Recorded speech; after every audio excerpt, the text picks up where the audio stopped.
thunder we've made. Seminoles Sideline 365. AB and the old man, we ride. More ball, oh yeah, that's right, pride live. Seminoles Sideline 365.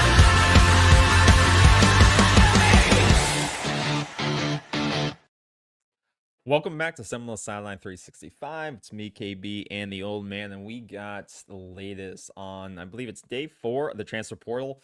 Yeah, a lot went down today. If you didn't check out our last show on Sunday, we broke down what happened yesterday with commitments, but every day seems to be news, and yesterday we were talking about a bunch of the campus visits from over the weekend. And today we've gotten some bad news and some good news, and it's been a mixed bag today. So we'll go through all that. We'll try to keep it streamlined and condensed so that you can watch this live with us, give your feedback, or if you're watching this recorded, leave your feedback in the comments and let us know what you think about the recent portal entries and then in terms of the Desir Twins, and what you think of the recent commitments of Trey Wisner. But with that, I think we just jump into it and let's go through it. And then we'll talk about the press conference today of the GM, the new GM, and Alford. And they had kind of a formal press conference to discuss the structure. Interesting. The structure of how everything will work with the AD, the GM and the head coach, and how they'll process everything. It gave some insight into that, because that's something the old man has brought up. If he wanted clarity of how those positions work together in this new hierarchy. So it gave some insight into that, whether that's just word salad or whether they stick to that. I do think there was some transparency in that process. I do think there was some concerning statements in that as well, but we'll dig a little bit more into that and get y'all's thoughts into that as well in case you missed that. But I want to start with the commitments today. The first commitment, and start with the positive news. The first commitment was with Trey Wisner. We talked about him on Sunday night. We knew he was coming in for a visit, and apparently that visit went over very well. This is the kid or the man from Texas. He's got 1 year of eligibility remaining. He was the leading running back from Texas last year, but similar to Florida State, they split a lot of carries in that running back room. So he was the leading running back with 600 yards last year and three touchdowns. So he's coming in wanting to kind of be used, I would assume, more as the bell cow in this offense. He stated he liked the way that Gus Malzahn has used running backs in the past, like he did at UCF and prior stops. And I think that's what he wants to come in. He wants to showcase more of his ability, and he did in fact have more snaps than like Sawchuk did. He had 130 attempts last year. So it is something that we'll have to see if Malzahn is going to change this year. And we agree he has to change. He can't go back to a 7 running back committee. But I think there is enough offense that they could now have their 3 running backs in Singleton, Chroma, and now Wisner in the mix. And those guys will have enough yards to eat. Because if you go back and look at the stats from last year of this team, you had 2,500 yards of rushing offense. And if you take out the quarterback, it was around 2,000 yards of rushing offense. And between 3 guys, each guy could have a decent, the top 2 guys in that you could have 2 1,000-yard rushers with that, if you do it the right way, if you distribute it the right way. So I think that's an attractive offer, and I think that's something that could be done with the right running back crew and the right offensive line. So I think this is an intriguing prospect. I do want to caveat that I don't think this is necessarily it's not like you're bringing in the next Dalvin Cook here. I think Contravion's had some good games. He had some good games against Texas A&M and Oklahoma last year. 94 yards against Oklahoma, 162 against Texas A&M in Week 14. So if you haven't checked those out, be sure to look at those highlights. He's a guy he's got quickness, he's got strength to him. He doesn't, he looks for contact. He's not afraid of it. He can break tackles, but he's not necessarily both of those things at the same time. He's not necessarily a guy that can always outrun the last defender. he's a very good running back, and I think it's a good get for Florida State. And I think he's kind of like, he is a Sawchuck replacement in that regard. I think they're similar in terms of the skill set they bring and the talent they bring. But I'm not going to oversell this and say he's going to be a 1,500-yard rusher for us next season. But I think you just got a very good player to add to the team, and I think you should be happy with it. What are the thoughts on your end? I think you summarized it pretty good. I don't need to add a lot to that. I think it's a good piece. I think he's been brought in as that probably, I don't want to say number one running back, but he is. I like the 3-back rotation. I like him. I like Trey Wisner coming in from Texas. Welcome to Tallahassee. I like Cromar. I don't think Cromar is going to get up and enter the portal based on this. And I think Cromar will get plenty of touches. I think he's been told that by Gus and Norvell to hang in there. You're going to get your touches. And having Singleton. I like those 3 guys right there. I feel good with those 3 guys. And they'll have a couple of other guys in the room for sure. And but those 3 guys should see the ball a lot.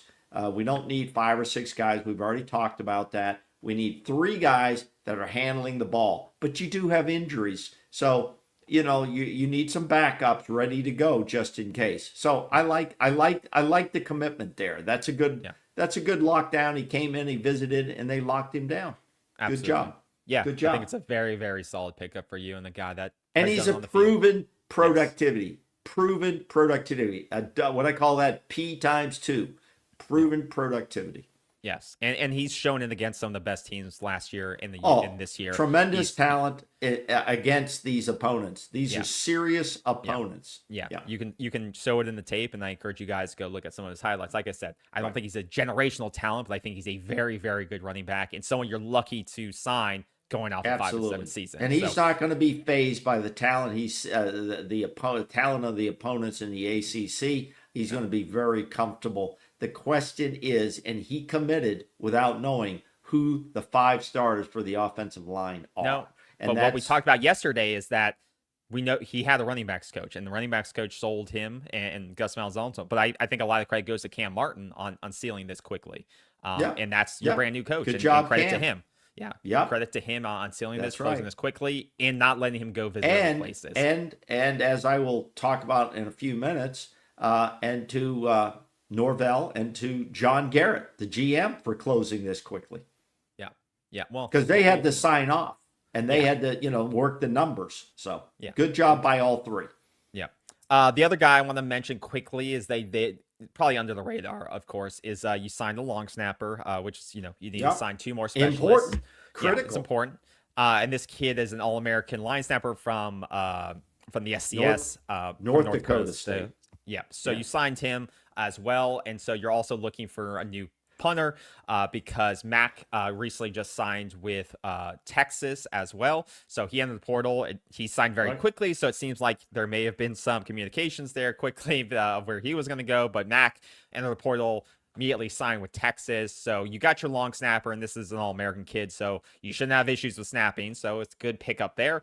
But now you just need your other special team piece in terms of your kicker. So whether they go with this freshman they brought in that we had mentioned, that we talked about and the fans I brought up earlier, or they go into the portal, that will remain to be seen. So those are your 2 portal pickups for today.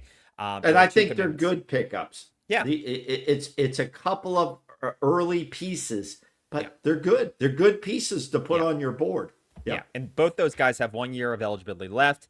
And then Nehemiah Chandler, who we signed on Sunday, the defensive back out of South Alabama, he has 3 years left. So, so far, I like the selections we've gotten so far, and they'll continue to roll in, hopefully, here in the coming weeks.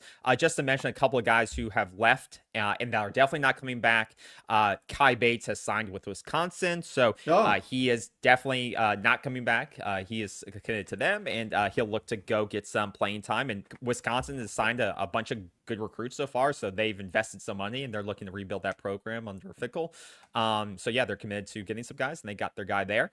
Jason Jenkins, the defensive lineman, he's committed to Mississippi State, so they'll see if get him in the lineup there. And then, as I already said, Mac, our kicker, had committed to Texas. So those are the guys so far that have committed, who have entered the portal and will not be coming back, it seems. Yep.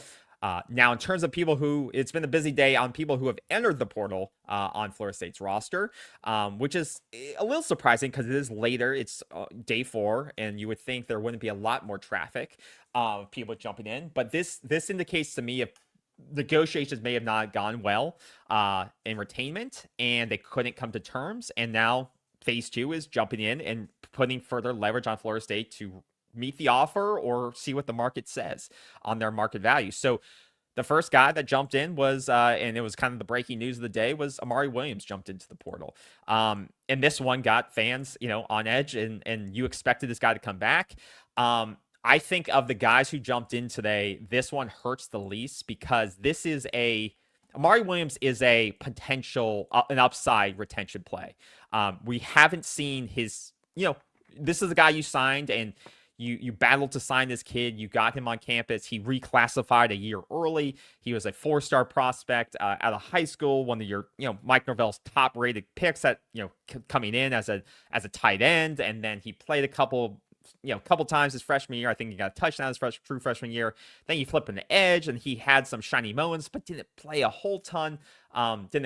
Consistent playing time. And you're like, okay, we're going to keep him on the edge this year. And then you get the news today that he's going to be jumping into the portal. And it's just like, this would be the year you would think that he would get playing time, because your defensive line you've lost a ton of defensive linemen either to eligibility or to the portal. And you would say, hey, if he really wants to play at Florida State and he wants to shine on and wants to get on playing time on defensive line, this would be the year, because there's no one else left. There's not a lot of people missing, and they seem invested in this guy. But this was a disappointing update today, but I think it's the one that hurts you the least. But it also speaks to, we talk about so much retaining your best talent and hoping to develop them over the years so you can kind of see the fruits of your labor from the high school ranks. But I feel like this one does hurt you because it shows that you are still having trouble retaining that talent, which I think falls on your GM. Or did Garrett say, hey, this guy hasn't proven in 2 years necessarily statistically for us to pay him the price he wants? This is all conjecture by me, but maybe that's how it went down as well. What are your thoughts? What are you hearing? What do you think of this? Well, I was hoping they would retain Amari Williams. I think they jerked him around a lot. First he's going to play. He started out as a tight end, and then they even thought about putting him to linebacker, and then he went to edge. And then they decided, well, maybe we'll put him back at tight end and play in the game at both positions. I don't like that. I think it hurts your development. If they think they can't develop certain guys in one position, they thought Amari could do both. That's how desperate they were, okay, on both sides of the line. And I think it hurt him a little bit. And he may be I think he may have justification to say, I want to go be one thing. I wish he could jump on this program or some program saying, listen, I just want to play this or that. I don't want to do both. I'm not Travis Hunter. I'm not going to play both sides of the ball. So I wish he would stay. And let me say this on any of the guys we're talking about that are jumping into the portal, that there is a lot of leverage going on. All right. And this is another theory reverberating across social media, that in some ways this leverage is being played against Florida State, because Florida State had such a down year, and the last 2 years have been down years, that guys are rolling in, some guys that have some value, decent value, and they're leveraging their value against Florida State, whether they're on the roster and then jump into the portal, or guys we're trying to get interested in, whether it's a DJ Lagway or other players that are coming, Calandria, that they're using us as bait for other programs that they really want to go to. So Yep. there is that theory buzzing around too, that Florida State's being played. Well, Florida State needs to see if that's being true, because you don't want to waste time bringing in a guy that's playing you. Yep. You don't have time for it. These meetings, all the structure of the meetings take so much time and study on what's going on. So See Rocky Beers, see him because he just committed to Oklahoma. Did he? Just today. Yeah. Yep. Yeah, exactly. I didn't know that. So Yeah. that is Yeah. a great point. And I put on Twitter, I saw Rocky Beers come in. You might have seen that. I sent it to you. He comes in with some kind of clown shorts Okay. on. Okay. No, just wait a minute. If I'm a serious guy coming to a new job, and even football players, I'm going to wear a suit. I'm going to wear spit shine shoes. I'm old school. I get it. But I'm coming in to show you I am serious. I'm here. I'm not playing you. But that is amazing. Beers was just on campus, and then This he is what signed you were with talking- Oklahoma. this is what you were talking about. Exactly. What a clown this is. Okay, you gotta relax. No, I'm not going to relax. I'm telling you, that's what we do on this show. Raw, unfiltered, and adult. This is a clown suit. And if I'm a coach, I'm not impressed. Maybe they saw this and say, "What the hell how is this?" I don't Regardless, get- this no. is a miss by Florida State. But like you said, was he using Florida State as, like you said, a jumping off point to say, "Hey, I'm going to use this"? He for wants my to play bidding for closer another to school home. Yeah, and be exactly. a bidding tool for my next Yeah. stop. It wasn't serious. And these agents are telling these guys how to play this. Because they have a stake in it. They're going to get a percentage, obviously. Sometimes, 25, 30% maybe. Who knows? But, yeah.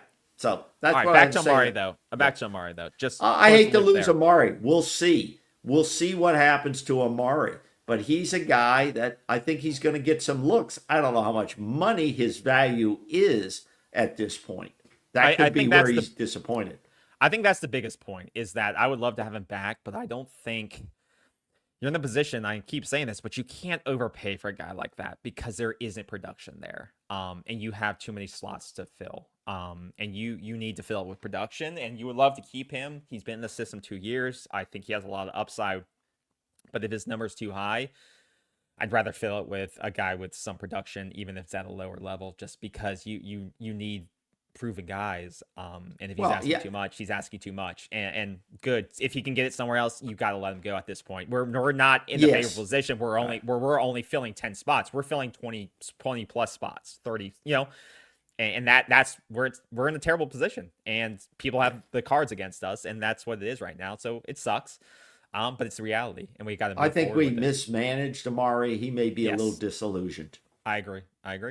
The biggest one today, I think, was the Desir Twins jumping in. Mandrell and his brother. And I think this one hurts you. And Daryl, I think Mandrell is probably, of the two, the one that hurts you the most, in my opinion. But I think they both have incredible upside with the program, and we're guys that I think were a little bit under the radar. Obviously, they were originally committed to UCF. And then we offer them and get them on board, and then they, especially Mandrell, in my opinion, shines the most. And now they jump in the portal today, and it looks like they're going to be leveraging the market to see what they can get. But I think your line's decimated right now. I don't know what the hell Pot Roast is doing.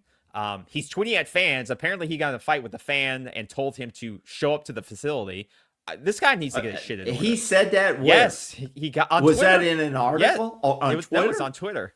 And someone That- with the that- DMs. that- he was that- DMing that- a guy, and it was just, it was stupid. Like, get off Twitter and get your line in order. Like, it's it's ridiculous. That's where Norvell, in his chain of command, and I like chain of command, okay, former military, I like who do you report to? Norvell should bring him in, as well as Tony White, and say, knock it off. Knock it off. We have 8 defensive linemen in the portal, I believe, right now, Ridiculous. and none returning. And Well, no he's targets on right now. Twitter battling no- a fan. That's ridiculous. Yeah, it's getting ridiculous. The guys he brought in, like, Williams didn't show up. James Williams bust. It's just he's gotta start doing stuff other than talking on Twitter and tweeting. We need to see results. And you can't even retain our top 2 recruits from last year. That's super disappointing.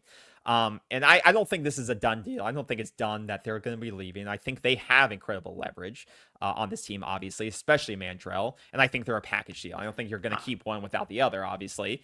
But I think this would be a ginormous loss because like I said, you have, I believe, 8 guys from your defensive line in the portal right now. And they're just freshmen. Exactly. And they had such outstanding production, mainly Mandrell, but both had production. They were in the rotation, and they have good upside. So to retain, these are key pieces to retain. Absolutely. And when you look at the depth chart, you lost, we can talk about, but you lost your entire defensive line. Jaden Jones gone. Daryl Jackson is gone. You lost your backups in terms of, we just talked about the Jason Jenkins is gone. James Williams is gone. Amari Williams is gone. So KJ Sampson is gone. Your offensive line is looking like your defensive line now in terms of nobody returning, and you don't know who you're going to replace them with. And so the fact that you weren't able to come to a deal with those 2 guys who would be almost guaranteed starters next year is scary. But once again, it's where we are. So it must have been, it's either a number thing or it's a number thing, and they just don't trust their positional coach. The scary part is this an avalanche of more players to follow? That this can get infectious like a disease.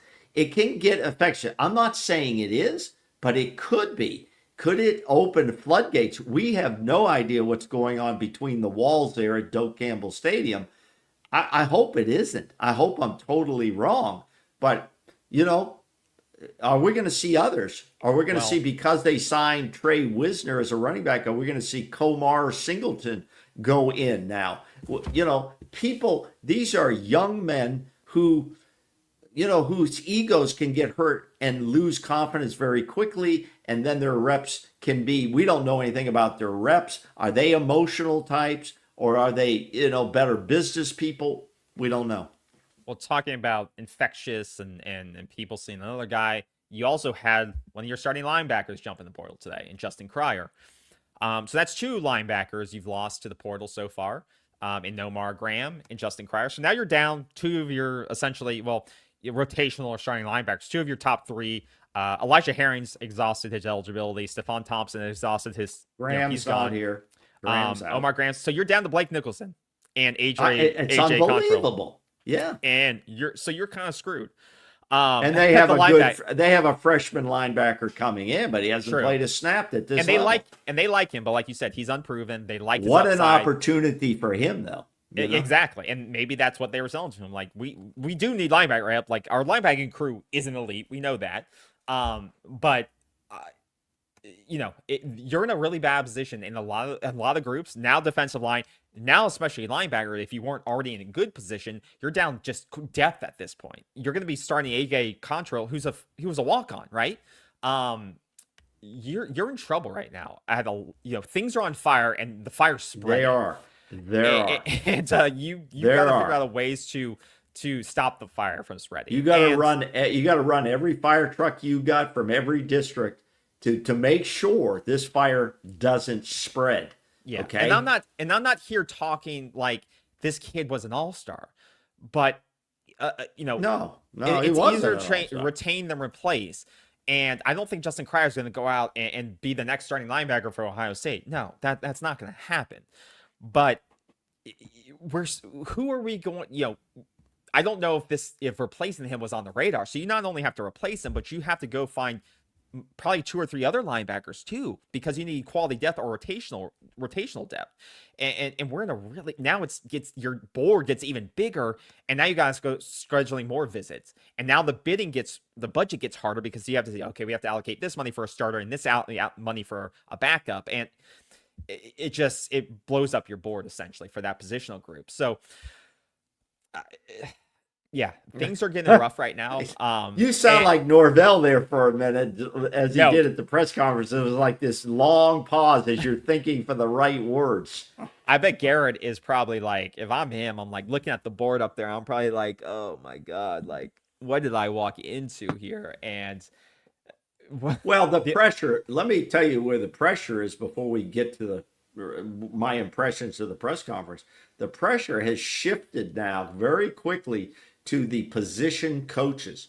The position coaches are the first level of identification in the evaluation and recruitment process. So these guys are going to be pulling some long nighters. Their GAs assigned to them, they got to be pulling some big hours because, as you said, KB, we are in a free fall right now, and the time is short.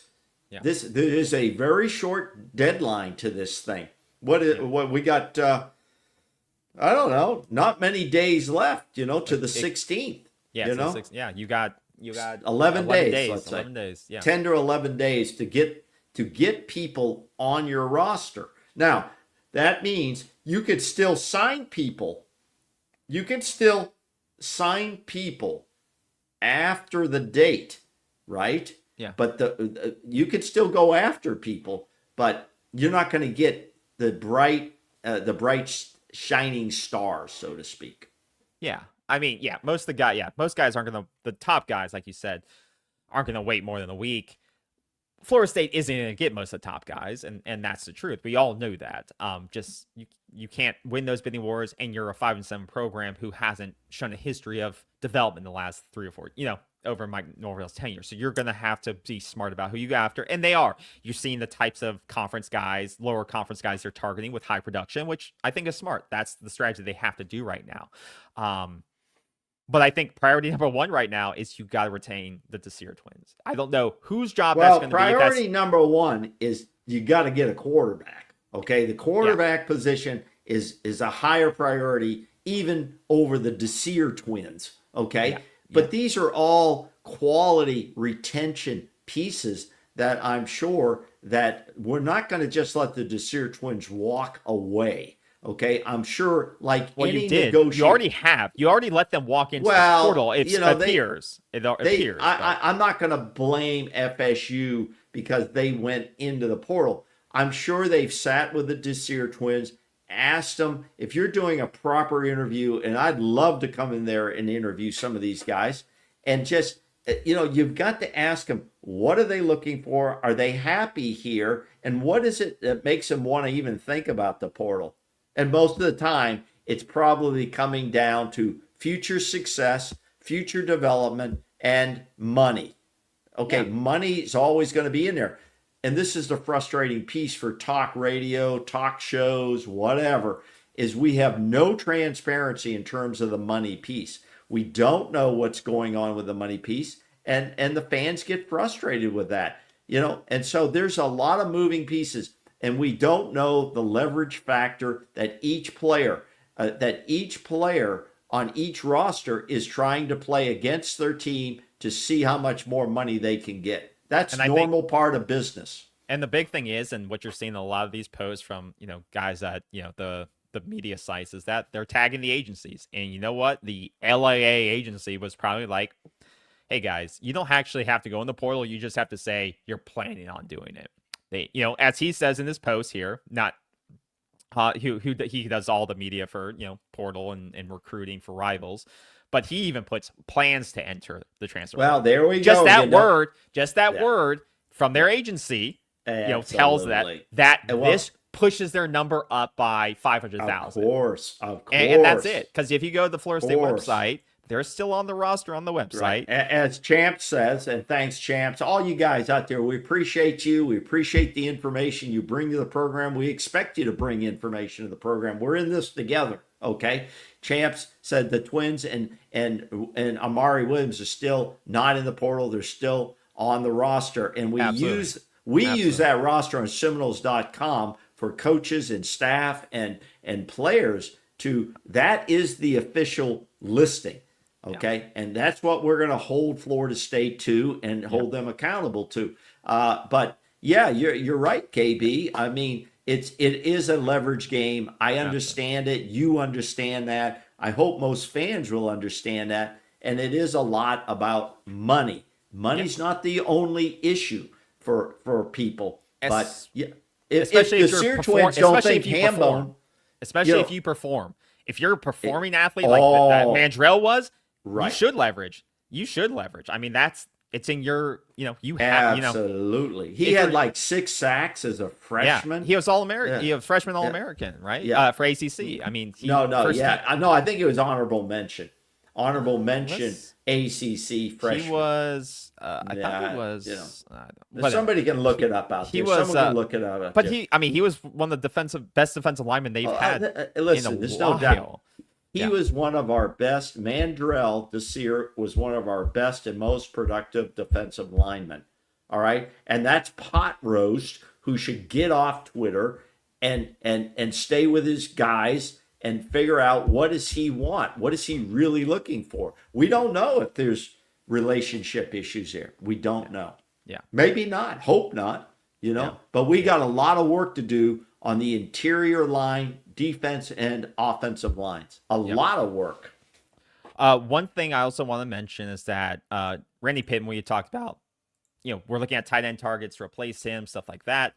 He set up his scheduled visits of who he's looking at: Purdue, South Carolina, Oklahoma State, SMU. Okay, all quality places. So it'll be interesting to see what offers he looks at. He's looking at a lot of different schools.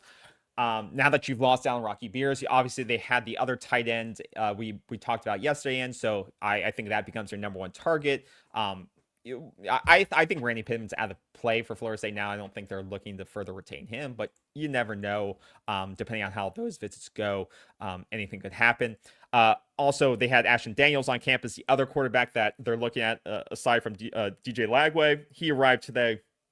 The Auburn quarterback, also who played at Stanford. So, Florida State's got their eyes, like you said, on the quarterback. They got their eyes on some of these key pieces. I like I said yesterday on Sunday's show, I think they got to lock up the quarterback by the end of this week at the latest. I don't think it should go past Friday.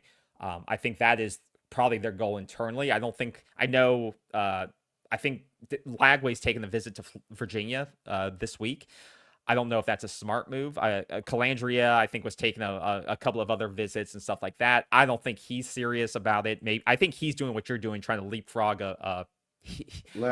leverage his visit into something bigger. I'm not in love with Calandria personally. I don't think I don't like how he plays, and I've seen him play at the ACC level. It wasn't pretty. But once again, all these guys. Yeah, have I think risks associated with them. Lagway is head and shoulders, even though he struggled. Yeah, struggled this past year. He has played serious competition more than Calandria has. Yeah, absolutely. Absolutely. So I think, if we're being honest, I think Lagway is probably the number one target of who they've hosted so far. I don't think Ashton Daniels is. I think Ashton Daniels may be the backup if they don't land Lagway. I really think it's a numbers game right now. I think will be Lagway's number one, probably the biggest program that does offer him in terms of program prestige. I don't, UVA is still UVA. I think, if Lagway comes to Florida State, he'll be playing Alabama week 1, right? That's a national and he's stage. Played Alabama before. Absolutely. But if you're talking about teams that, you want to be on the national stage, you want to show what you can be, right, you're going to get that week 1. Yeah, Lagway has played the heavyweights. He's played Georgia. He's played Alabama. He's played the heavyweights. Now, you may not like his performance. You may hate him because he's a Gator, and we don't need that. The bottom line is, do they believe that this football player can run the offense the way we need it? Can they restart his career, get him making better decisions? And as we get into the press conference thing, there are some pieces that pertain to exactly what I'm saying. So stay tuned. Don't go anywhere yet, because I've got some opinions and quotes that pertain to everything we're saying right now. Yeah. So now let me say this. Let me back this up a little bit. I think it was Champ that said the Desir Twins are going to get signed back in. I believe that. I do too. My thoughts believe they don't want to go anywhere. They have a big fan base here now. They have a big fan base, and that I think there's something to that. And I think they know they're going to get a lot of reps here. They're going to get a lot of starting assignments, And I think it's just a play on the money, and I respect that. I would Yeah. do the same thing. I would tell my son, I would tell, if I'm an agent, my player, do this. We're going to leverage this. This is all business. Yeah. Yeah. I mean, yeah, it would be different if they didn't perform. If Mandrell wasn't a freshman All-American. Of course, you don't have leverage then. Yeah. If you don't have tape and you don't have good production stats or decent ones with upside, you don't have any leverage. But you still see that. You still see some of these guys who are 2 or 3 years out still banking on their 5-star recruiting ranking. And you still see that. And then they get a wake-up call when they don't get the offers they want. And the guys that don't have tape, like Destin Hill. Look at Destin Hill. Yeah, look at Destin Hill. He's still jumping around from school. Rodney Hill lost, right? I think those are different cases because different. Yeah, but they haven't done anything. They haven't done anything. Yeah. Different cases. Okay. All right. So yeah, that's the latest on the recruiting, commitments, decommitments. Obviously, visits are still happening. Obviously, some visits that are coming up. Obviously, DJ Lightway happened today. Ashton Daniels, offensive lineman Braden Joyner from Purdue happened today. He's a guy that would have 2 years left, and then also another offensive lineman in Mikey Bennett from Yale was on campus today, I believe. So you had, I think, 4 or 5 visits today. We'll see how those go. But obviously, you know that you need offensive linemen. So they've hosted 4 in the last 2 days, the last 3 days. I think they need to increase that number, if we're being honest, unless they need to sign these. Yeah, or they need to start, getting more commitments out of these guys because so far you don't have any of them committed right now. But yeah, so that's 4 offensive linemen. Four offensive linemen so far. We'll see if they can get some of these commitments here soon. And yeah, we'll keep you posted on those. But what did you want to bring up outside of commitments and decommitments? Well, I want to bring up this press conference that happened today. It was a live, open to the public press conference on Seminoles.com. And the first thing I would say is this, is every FSU fan, all our loyal fans here and part of our Sidelines 365 family here, I suggest you look at that press conference. It was today, all right? Michael Alford was seated in the center. Then you had on his right, you had the general manager and associate AD or deputy AD, John Garrett. All right, just there you go. And then Mike Norvell was uncomfortably seated on their left. I thought that was a good way to set up the panel instead of one at a time. I thought this was good. I liked it. It kind of does show a joint effort, whether they really believe they're a joint effort or not. It looks that way. Now, here's just a few thoughts, but please go out and look at it for yourself. And we will talk more about this because it deals with structure, who reports to who, and who's making final decisions.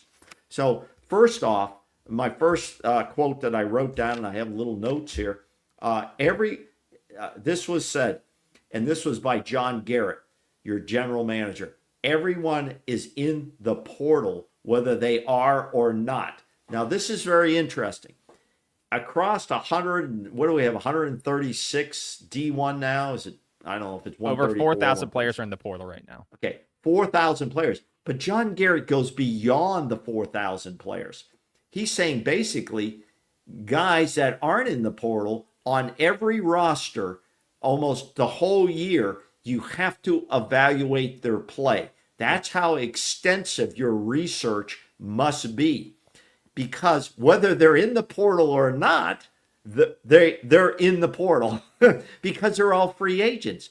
Yep. Everybody on every roster, every season is a free agent. Yep. And you want to be evaluating all of them and be ahead of the game so when the guy does jump in, right? Mm-hmm. Yep. And how can you see that? Well, if a guy's having a productive season, you can predict he's pretty much going to get into the portal. Yep. You're going to take your chances. Because the loyalty to stay and listen to the cheerleaders again for another season are not really what is attractive anymore in that regard. So I like his approach in that thinking. It's a massive effort to have massive amounts of information on evaluations of players that aren't even in the portal. Yeah. Okay? Yeah. Because once they get into the portal, you're now in a race. Who is gonna get to the finish line with this guy? Yeah. You don't have time to do evaluation that you should have already done it. You should have already done it. Well, and we talk and sort of related. I thought that was interesting. Yeah. But we talked about it before is that recruiting battles in high school it's good to sometimes come in second or third place because that comes back. The transfer portal's reimagine the way recruiting happens because that recruit may come back around to you. And that's sort of, I believe, how it's happened with, I think it's Wisner, where Mike Norvell, Florida State was his first offer in high school. And it's come full circle, that relationship with Mike Norvell. And why I think it's closed so fast with the running back, because that high school recruiting, you were his first offer. And so recruiting, and it's a little bit different, but having that relationship, even though you lost it, it can now come back full circle because it is free agency. So you may lose it his freshman year, not sign that recruit, but that guy may hit the portal next year. And so having those relationships, having good recruiters, having good connections can get you that kid the next year, even if they don't close it the first year. Exactly. Now, the other major thing that I picked up on, there was a good question. It was by Corey Clark of the War Chant. And he asked a solid question. I think of a lot of the media people, I like the Corey Clark method. I thought he asked a good question. They had 3 people there from War Chant, obviously. Okay, no surprise there. There was the question asked to the panel and to John Garrett, basically, what is the structure of, and I can't go through the whole structure tonight. I'm not going to try that. Who is making the final decision on a player acquisition? Meaning going outside the roster or on the roster, who's making the final decision? Without hesitation, without hesitation, the answer from John Garrett, the general manager, was, that'll be Mike Norvell. That'll be the head coach. He said, the only guy here with HC next to his name is Mike Norvell. He, right now, as this structure sets up, and Alford didn't say anything, he didn't say anything to that, Mike Norvell is the head guy making player personnel decisions. Now, when Garrett was done speaking, right away before another question came, Norvell jumped in and basically said, but it's going to be a collaborative effort. It's going to be a collaborative effort between all of us. And Alford jumped on that a little bit. But Mike Norvell said, we'll be doing it together in a cooperative type effort. So he tried to soften that down. Now, during the press conference, there was a lot of word salad from all 3 of them, okay? There wasn't the most direct answers all the time, just like the example I just gave. But Garrett actually took the accountability and placed it on toward Norvell. Norvell softened it and said, we'll all be working together, and basically said, if the 2 of us don't agree, then that guy doesn't come to the team. Yes. And I think think kind of what he was saying. But to summarize, let me finish. The GM of the NFL model is basically more powerful than the head coach. So we're not quite at that point yet. John Garrett just got here. He's been 6 days on the job. He said that he's getting read up on everything. So it'll be interesting to see how this goes down on unproductive players. I think there was a quote from Alford, and he said that John's going to lead recruiting, retention, long-term resource allocation planning for our high school and our portal recruiting strategies. So, and I think that's good. I think that should not be on Mike Norvell's plate. I agree. I think that should be led by John Garrett, like you said, a guy that's been to the NFL, knows what NFL players look like, knows how those planning strategies. I don't think that's Mike Norvell's forte at all in recruiting, retention, or resource allocation. I think that's definitely not Mike Norvell. So it's good that that was called out as being John's duties. And then what they said is Norvell is going to set the standard in the direction of the program and have, like you said, final determination in all aspects. And that's where it was clarified that if they don't agree on the guy, then they won't move forward with that guy in terms of recruiting, stuff like that. So like you said, it still does come down to Mike Norvell in terms of who do they sign, who do they go after, which I do think is a weakness in the management structure. I don't think Mike Norvell should always be the final voice. That is scary to me because we've seen how this program has turned out under Mike Norvell's determinations. So that does scare me in those aspects. But I think it's better than it. I think this is better, but that portion of it does scare me. Now, one thing they also did call out, and I think this was called out in this post by Bob, and it refers to kind of things that you're talking about, is that here in terms of negotiations, Dustin Lewis called it out, is that Mike Norvell said he's going to defer negotiations to the front office. If he doesn't want to be, that was like going to be my next point. He doesn't want to be the guy the negotiating with pay our players, and who's going to get paid what. He really doesn't want to be involved in that, but he also followed up and said, I want to be read in on it. If they are not sure, they can ask him about his value on the field. Is this guy worth this kind of money, and so on. But once again, he doesn't want to be the coach should not be the guy signing discussing the contracts, because that's how feelings get hurt and stuff like that. Like you said, he should be clued in on, do you think he's worth this value if we if we offer it to him? Just like with any business, that CEO is involved with that, but he's not doing all the contract details, stuff like that. He's clued in on should we essentially offer this to ex-employee? Yes, okay, send the deal over to him. Great, but that should not be sucking up Mike Norvell's time when he should be doing other things, and he should not be. But you heard what I said. He wants to be read in on it. He should be. He should be. He wants to know. He should be aware of what they're paying ex-player. Well, he's going to be well aware. He is going to be well aware if he's talking to John Garrett of what we offered this guy. Do you think that's too high, too low? What's this guy's value, on-field value, to this football team in 2026? Yeah. Agree. So I thought that was pretty interesting. I think it's worth the fans to listen to this because I like structure. I like process. Some people don't, and that's Liam okay. Rooney on Twitter, he covers Florida State's athletics.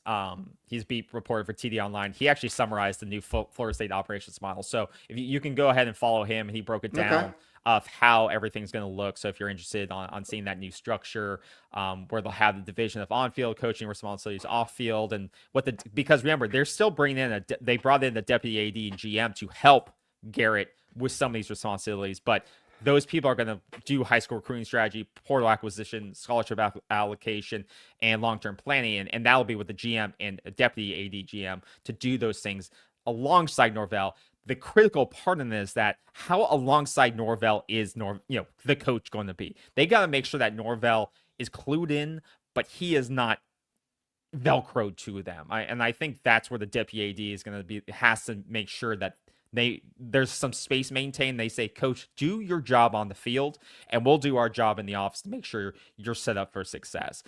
Mike Norvell, his detriment will be if he's trying to be too clued in and trying to be too in the weeds. He can't be a micromanager. He's got to trust his front office. He's right. got to trust his front office, because his detriment will be, like you said, micromanaging this to hell, because he is, no offense to it, he's not skilled enough to do all these jobs. It has not worked, Mike. Well, you don't have the time. You got to focus on your on-field results and let these guys trust the professionals they brought in around you. Yeah, I agree with that. And like I said, they took the structure, and Garrett said, hey, and this is why I said earlier, this is why the first evaluations take place by the position coaches. The position coaches, according to the press conference and John Garrett, they've each been assigned sections of Florida and sections of the country.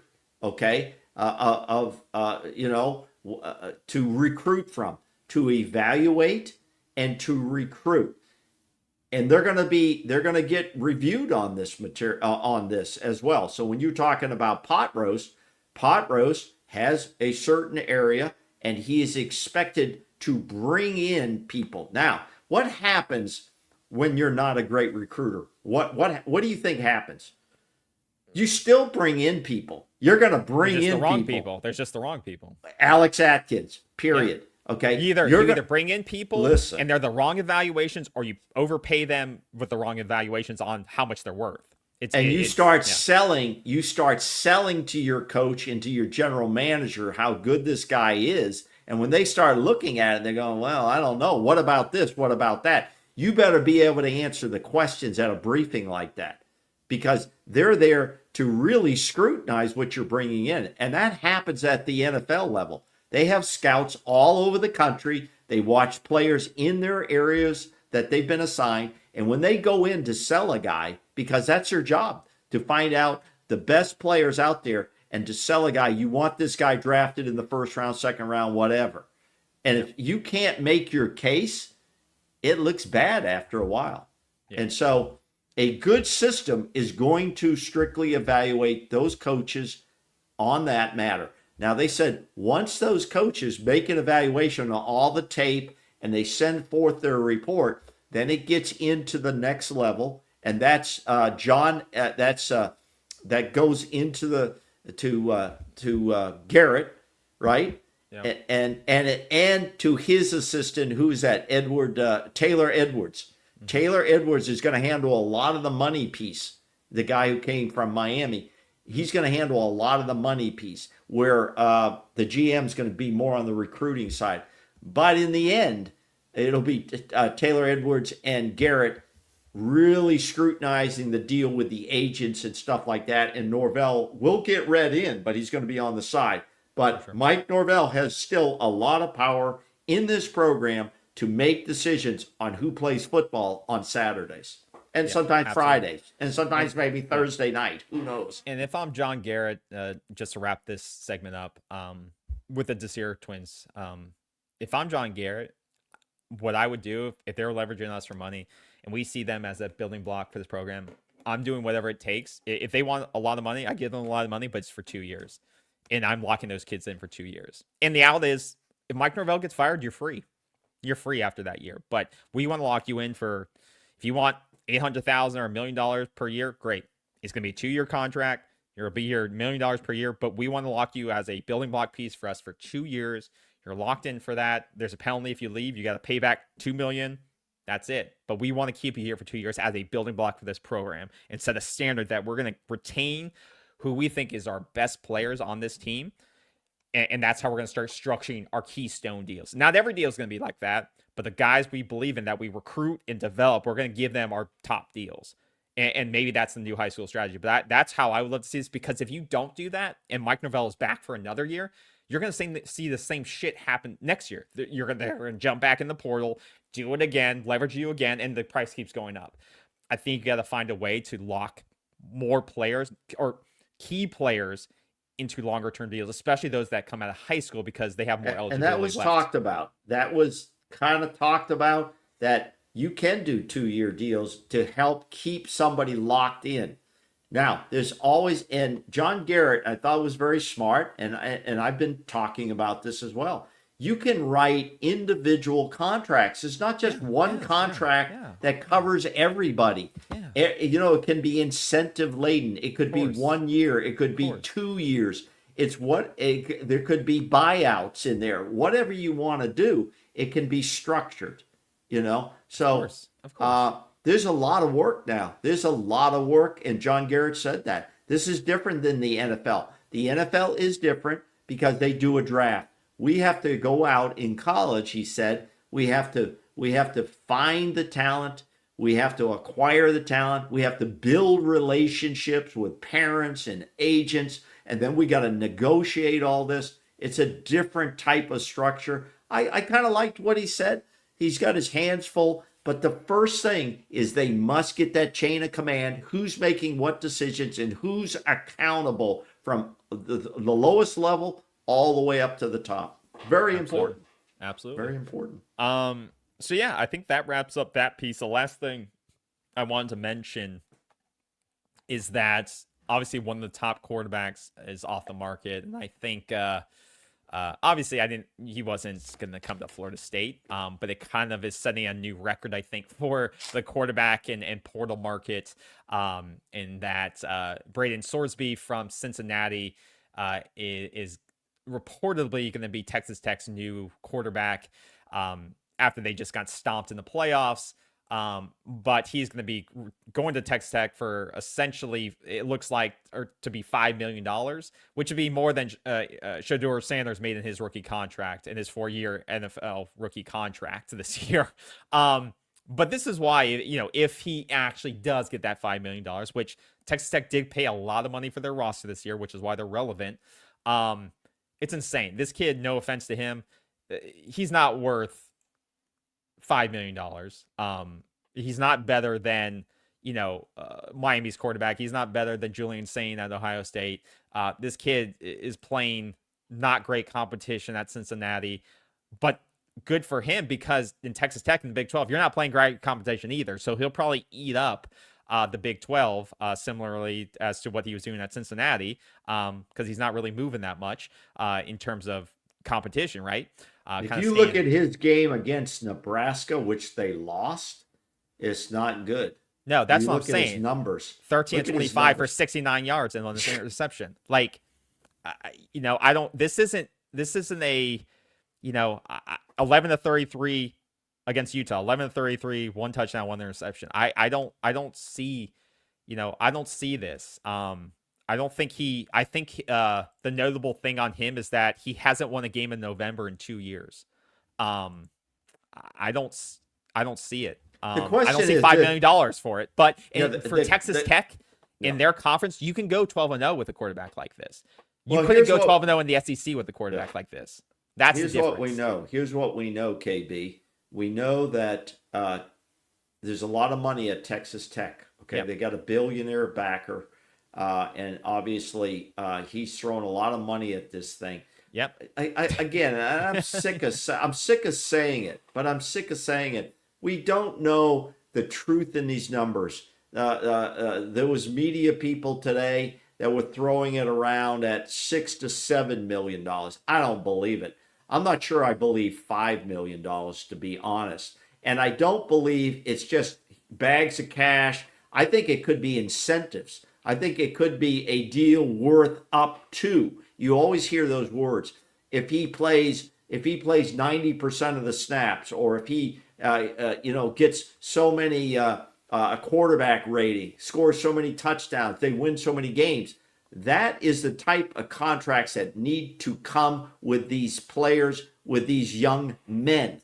Okay, I'm going to stop calling them kids, because they're not kids now anymore. They're making lots of money, and they're open to lots of scrutiny. So they better get a tough skin, and so on and so on and so on. I get skeptical of some of these numbers, especially on this guy. He's not the number one quarterback in the top 10, is he? I believe he was. He was the no, Sam Levitt is. Sam Levitt is. Yeah, Sam Levitt. So Sam Levitt hasn't signed yet, right? No. What do you think he's waiting for? What if his agent's going, this guy just got $5 million. Look at the stats compared to the two. I want more than that. And that's what happens. You see that in the NFL.